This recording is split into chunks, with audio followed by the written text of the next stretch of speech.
મોટા સમાચાર જોઈએ તો ખેડામાં ચાંદીપુરા વાયરસનો કહેર જોવા મળ્યો છે। કપડવંજા સોલાડના 1 વર્ષના બાળકની હાલત અત્યારે ગંભીર છે। આ બાળકની હાલત અત્યંત ગંભીર છે। બાળ દર્દીનો MRI કરવામાં આવશે। કઠલાલના બાળકની હાલત સ્થિર છે। બંને બાળકોની ગાંધીનગર સિવિલમાં સારવાર ચાલી રહી છે। ખેડા જિલ્લા આરોગ્ય વિભાગે સર્વે ફોગિંગની કાર્યવાહી હાથ ધરી છે। ત્યારે કઠલાલના બાળકની હાલત અત્યારે સ્થિર છે, પણ ચાંદીપુરા વાયરસનો કહેર યથાવત છે અને આ બંને બાળકોને ગાંધીનગર રિફર કરાયા છે। ગાંધીનગરમાં સારવાર રાખવામાં આવી રહી છે।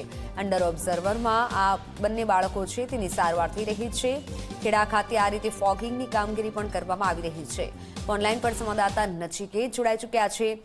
નચિકેત, જે રીતે હાલ ચાંદીપુરા વાયરસનો કહેર જોવા મળી રહ્યો છે, બાળકની હાલત અત્યારે ગંભીર છે, પણ ખેડા ખાતે અત્યારે ફોગિંગની કામગીરી કરવામાં આવી રહી છે।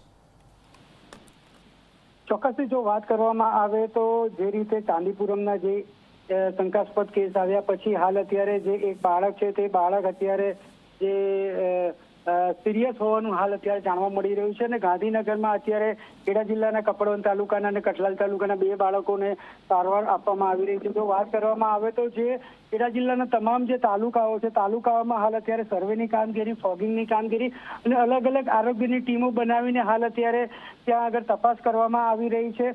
અને જો વાત કરવામાં આવે તો જે રીતે આ કપડવંજ તાલુકાના સાલોડના 12 દર્દીને હાલ અત્યારે MRI રિપોર્ટ કરાવવામાં આવ્યો છે અને ખાસ કરીને હાલ અત્યારે તેની સ્થિતિ નાજુક જાણવા મળી રહી છે। ચોક્કસથી જો વાત કરવામાં આવે તો હાલ અત્યારે જે રીતે 2 કેસો હાલ અત્યારે ગાંધીનગર બાળકોને શિફ્ટ કરવામાં આવ્યા છે અને અન્ય અત્યારે શંકાસ્પદ કેસો પણ જાણવા મળી રહ્યું છે। જી બિલકુલ, આભાર માહિતી બદલ। તો શંકાસ્પદ કેસ છે કે તેને લઈને માહિતી હાલ મેળવાઈ રહી છે, પણ કપડવંજના સાલોડના 1 વર્ષના બાળકની હાલત અત્યારે અત્યંત ગંભીર છે।